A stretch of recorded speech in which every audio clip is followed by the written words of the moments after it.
I've had a few scary encounters in my life. Not sure if that means that I'm old or just a creep magnet, but this one still creeps me out. In the early 80s, when I was 8, my family was visiting my uncle who lived in backwoods Missouri. He lived on a lot of land, and the only other people who really even lived on the street were relatives, so no one else ever just happened to be out there. This meant no one ever locked their doors, because random family members were always coming by for this and that. One night when we were there, my parents and aunt and uncle decided to go to a nearby town to go bowling, because bowling. My brothers, who were 11 and 12, my female cousins, 6 and 14, and I'm female, stayed home. It was still daylight when the adults left, but it started raining pretty hard and got dark quickly. We used to play this game that was essentially hide and seek in the dark house, but we cleverly called it vampire. There was a thin little mattress on the living room floor that some of the kids would sleep on at night. So the person who was it would lie on the mattress and fold it over themselves like a coffin and count down to midnight. When they got to midnight, they went looking for you. Again, all the lights are off, and you tried to make it back to the coffin before you got caught. Because the house was in a country, it was pitch black at night. You couldn't see your hand in front of your face. What this meant for the game was that 1, you couldn't tell where the vampire was looking, so you just had to make a break for it. And 2, if you were extremely lazy, and I'm sure by now you can guess which one of us met those standards, you could hide in the living room with a coffin and get to base quickly. Ben, my 11-year-old brother, was it and was doing the normal countdown. I was hiding maybe 6 feet from him. As he's counting, there's a flash of lightning. I don't know if I was already looking at the living room window or if the lightning made me look, but with the backlight of the lightning, I see a man with his face against the window. He had his hands on each side of his face, as if he was trying to peer in, and looked exactly like the stereotypical creepster. Heavy set, scraggly beard, etc. I could feel every hair on my body standing on end. Immediately, I began trying to convince myself that I didn't see what I saw. But then Ben sternly whispered, "If anyone is hiding in here, stay still." I sort of croaked out, and "I'm here." Right as there was another flash of lightning, Creepster was still there, but was no longer trying to look in the window. Instead, he was now looking towards the front door. Ben and I immediately knew what was coming next. From where he was standing, Creepster was probably only 5 feet from the front door. Ben was the same distance, but there was a couch between him and the door. Ben leapt over the couch and locked the door right as Creepster started trying the handle. At this point, I guess Ben decided that it was best to let Creepster know that people were home and that we knew he was there, because he flipped on the porch light and then started turning on the lights in the house. This is going to sound weird, but I was too terrified to panic. Having said that, I was relying completely on Ben to know and tell me what to do. He told me to go lock the other doors and was yelling for everyone else to come out and to lock all of the windows. Honestly, the next few minutes are hazy in my mind. I remember everything up to this point extremely clearly. I then remember the end very clearly, but I'm less clear about the middle. I know that I locked the side door and then the sliding glass door on the back of the house. When we've talked about it over the years, some people remember us seeing him out of the back door as well. I don't think I remember that. What I clearly recall is locking the sliding glass door and standing there frozen and hearing Ben, in a very calm but firm voice, say, "Close the curtain. Listen to me, okay? Close the curtain." So I did. Ben can't remember that part. I just remember my fear and Ben's voice. So I'm not sure if I saw Creepster in the backyard or not. We tried to call the police, but my aunt and uncle had a stupid party line and it wouldn't work, whether from the storm or from a neighbor leaving it off the hook or whatever. For the record, they're the only people I've ever known with a party line, so this wasn't normal to me either. But for those of you who don't know what that is, in really rural areas, multiple people on the street would actually share a phone line. It would have different rings for different households, but you could pick up the phone and listen to your neighbor's conversation. We also tried to summon help on my uncle's CB radio, but couldn't reach anyone. My uncle was a hunter, so he had a gun rack full of rifles in his room, but my older cousin was on an out-of-town hunting trip and took them with him. All we could find was a BB gun that looked like a real rifle. I vividly remember Ben putting me on phone duty and Scott, my older brother, on CB duty, while he stood watch at the little square window on the front door with the BB gun. Maybe 30 minutes later, Ben said, "He's back. He's coming up the driveway." The rest of us froze in fear, but Ben opened the front door and stepped out on the porch, pointed the gun, and said, "Get out of here right now." Then we hear our cousin Kyle, who lived down the road a bit, say, "You know that's a BB gun, right?" Even though Kyle was only 15, I remember that we felt like we had been saved when he showed up. Kyle seemed really skeptical of our story, like we were playing a trick on him, even though we had no idea that he was coming, but he stayed with us until our parents came home. There was definitely no police involvement though.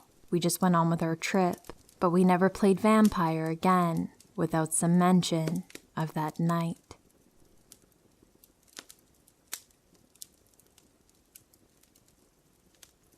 When I was in high school, I worked part-time at a local coffee shop. One day, this kind of weird, overly friendly guy came in and started talking to me at the register. I wore a name tag with my nickname on it, and he asked me if it was short for anything. I said yes, and told him my full name. He asked me what kind of name it is. My full name originates from a Greek name, so I told him that, because it's kind of interesting. He asked me if I've ever been to the Greek festival in my city. I said no, and he replied with, "Well, you belong there. Them Greek girls are hot." Mind you, at this point, I'm 16, and this was a grown man. After that is when things got weird. He would show up to the coffee shop every day and ask my coworkers when I would be coming in, or if I was coming in that day. Eventually, he would start sitting at the seat right by the front door, waiting for me to come in.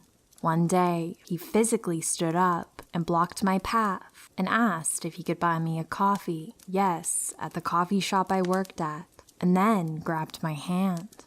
When I declined and tried to walk past to go to the back, he tried to follow me behind the counter and into the back room. He would hang out there for hours just watching me and would try to constantly talk to me. My managers eventually had to tell me to work in the back until he left every day, and then he started sitting in the seat closest to the back room. After that, I had to start coming into work through the back door and stay in there until he left. My coworkers had to tell him I quit, hoping he would stop. Then he became obsessed with one of the other girls, and the cycle started all over again. He truthfully didn't seem that harmful, except for the time he grabbed my hand, but it was creepy, and he was constantly there. The owner of the coffee shop had to file a restraining order in the end, because no matter what we did or told him, it didn't stop, and he was there, just watching and waiting. Nothing ever happened after the restraining order. He was allowed in the plaza the coffee shop was in still, just obviously not the coffee shop, and not near the patio by the front door. We usually saw him go to the grocery store until the restraining order. He just disappeared after that. Very creepy and kind of scary as a 16-year-old girl.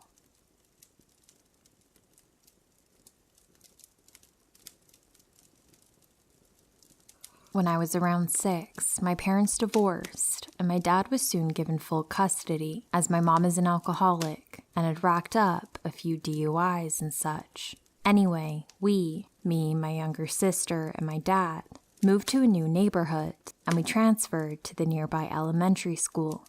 The school was pretty close to my new house, maybe 5 to 7 or so blocks away, close enough to walk, but my sister and I, also a girl, were too young to walk alone. Sometimes our dad would walk us to school in the morning and then walk back, and less commonly he'd walk to pick us up. Most of the time, he'd pick us up in his black Mazda. The way pickups worked at my school was pretty common. We went out with our class, stood by our teacher and classmates, and when a car pulled up, designated staff members would ask who the student was that they were picking up, and then go find them with their class and escort them to their car. Seeing as my mom was in jail at this time, the only person who ever picked us up was my dad. One day, I was in 3rd grade, and my sister was in 1st. We were outside, waiting to be picked up. After being outside for only a few minutes, my little sister came over to me and said someone who wasn't our dad was in a car to pick us up. He'd said both of our names, and they'd found her first. She said he'd smiled at her and told her our dad had told him to pick us up that afternoon. But she said she wanted to find me first before she got in the car, since she didn't recognize him. Thank God she did that. Our dad has always told us not to talk to strangers, so I grabbed my teacher and I told her what happened. She got a really alarmed look on her face and told us to stay where we were while she told another teacher. Our dad arrived to pick us up a few minutes later, and we got home safely. We told him about it, and we all had a long talk about safety protocol. He asked my sister to describe the man and the car, and he called the police and gave them the best description he could, although my sister was very young and wasn't very focused on important details like that. A few weeks later, it happened again, but this time he said my name. My dad had given the school the same info he'd given the police, but presumably he had multiple vehicles because my sister said he'd been in a red car and this one was black, similar to my dad's. I saw the black car and ran up to it, but luckily I caught a glimpse of the face before I opened the door and hopped in. He was middle-aged, really pale, with a really angular face. We made eye contact and his mouth was smiling, but his eyes looked really wrong to me, squinty and almost angry.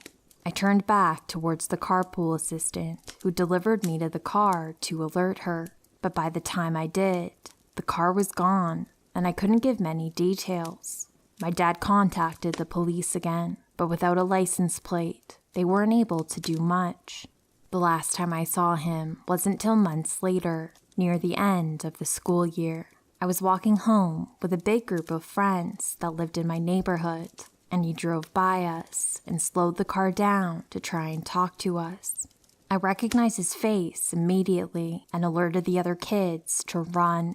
Luckily, we were only about 3 houses down from where one of my friends lived, and we all piled into her house, concerning her parents significantly, as we explained the situation. I never saw him again after that. My dad started dating my now stepmom, and we moved to her neighborhood and switched schools shortly after.